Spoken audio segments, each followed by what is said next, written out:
والذين اتخذوا مسجدا ضرارا وكفرا وتفريقا بين المؤمنين وإرصادا لمن حارب الله ورسوله من قبل وليحلفن إن أردنا إلا الحسنى والله يشهد إنهم لكاذبون لا تقم فيه أبدا لمسجد مسجس على التقوى من أول يوم أحق أن تقوم فيه رجال يحبون أن يتطهروا والله يحب المطهرين أفمن أسس بنيانه على تقوى من الله ورضوان خير أم من أسس بنيانه على شفا جرف هار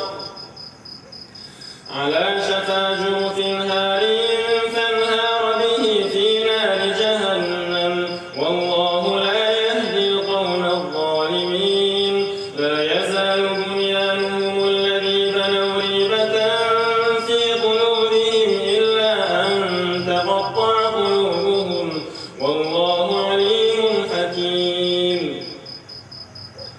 لا يزال بنيانهم الذي بنوا ريبة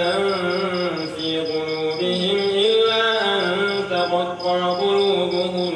والله عليم حكيم إن الله اشترى من المؤمنين أنفسهم وأموالهم بأن لهم الجنة يقاتلون في سبيل الله فيقتلون ويقتلون وعدا عليه حقا في التوراة والإنجيل والقرآن ومن أوفى بعهده من الله فاستبشروا ببيعكم